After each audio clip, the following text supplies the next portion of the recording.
외국인에 대한 코로나19 검사, 치료비를 놓고 외국인 퍼주기라는 주장이 끊이지 않고 있습니다. 우리 정부가 환자의 임상 정보를 틀어주고 전문가들에게 주지 않는다는 의혹도 제기됐는데요. 사실인지 짚어보겠습니다. 이슈팀의 한동우 기자가 나와 있습니다. 안녕하십니까? 어서 오십시오. 팩트 체크를 해봅시다. 우리가 인심이 후덕한 나라이긴 하지만 진짜 외국인 검사 치료비를 이렇게 다 부담하는 나라는 우리나라뿐입니까? 네, 그렇지 않습니다. 전 세계 여러 나라가 되게 의료 정책이 다르기 때문에 천차만별인데요. 저희가 화면 보면서 설명드리겠습니다. 이 중국은 전액 그 외국인에게 그 의료비와 검사비를 부담시키게 하고 있고요. 싱가포르 같은 경우에는 이 외국인 검사가 무료였다가 최근에 이 검사와 치료를 무기한 중단하기로 했습니다. 이 내국인 치료에 집중한다는 이유였었고요. 영국과 말레이시아는 우리와 같이 외국인 치료, 검사가 무료입니다. 그렇다면 자국민이 아니라 외국인의 진료비까지 지원하는 이유는 뭡니까?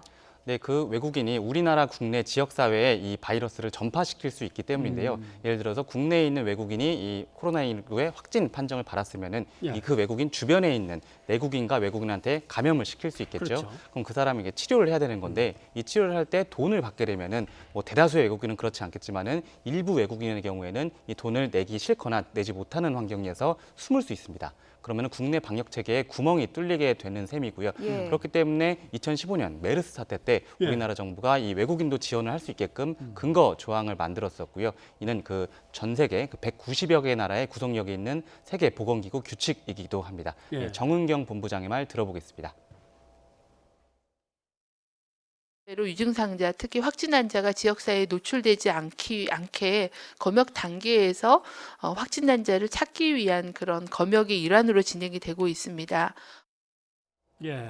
그래서 외국인들이 우리나라에 공짜로 진료받으러 온다, 호구나라 이런 별명도 붙었었고, 유럽 입국자 1000여 명을 2주 동안 무료로 진료해준다, 이런 얘기도 있었고, 이거 다 사실이 아닌가요? 네, 그 1,400명에 대해서는 그 인터넷에 좀 글이 돌았었는데 이게 사실과 거짓이 좀 교묘하게 섞인 주장입니다. 이것도 화면 보면서 저희가 설명을 드리겠습니다. 이 1,442명 입국자가 유럽에서 입국자가 온 거는 맞는데 이게 지난달 22일에 이 유럽 입국자가 1,442명인 거는 맞고요. 근데 이 중에서 내국인이 90%고 외국인은 10%에 불과합니다.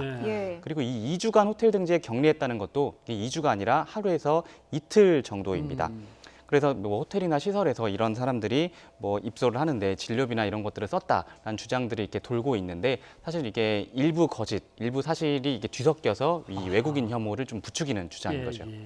그런데 증상이 있거나 확진자의 경우에 우리나라가 진료비를 지원하다 보니까 정말로 몰려올 가능성은 없는 겁니까? 어떻습니까? 네, 그런 가능성까지 배제할 수는 없습니다. 사실 이게 저희가 확인된 근거로만 이게 말씀을 드려야 되는 부분이기 때문에 그런 가능성에 대해서 좀 예단하기는 어렵고요. 저희가 할 수 있는 건 이게 통계로서 이게 좀 입증을 하는 방법인데 저희가 이거 법무부 출입국 통계가 있습니다. 그래서 2월 우리나라 코로나19가 국내에 좀 급속하게 퍼진 2월의 경우에는 1월 입국자에 비해서 거의 입국자 수가 반토막이 났습니다. 그리고 특별 입국 절차가 시작된 3월 19일부터는 입국자 수가 훨씬 더 줄었습니다. 이 미국발 입국자는 1년 전에 비해서 거의 10% 수준에 불과할 정도인데요. 사실 이것만 보면은 가능성을 좀 예단하기 좀 힘든 거 아니냐 이렇게 할 수 있는데 이게 마냥 좀 안심하기는 좀 어려운 상황인 게요. 사실 우리나라의 코로나19가 좀 퍼지고 난 뒤에 일주일에 해외 유입 외국인 확진자가 일주일에 1명 수준이었는데요. 최근 몇 주 동안 평균 한 4명 정도로 추가 확진자가 나고 있고 3월 넷째 주 같은 경우에는 26명이나 됐습니다. 그래서 의료계에서는 이런 해외 유입 외국인 확진자를 막기 위해서 입국 금지라도 해야 되는 거 아니냐 이런 목소리도 나오고 있는데요. 의료진의 말 들어보겠습니다.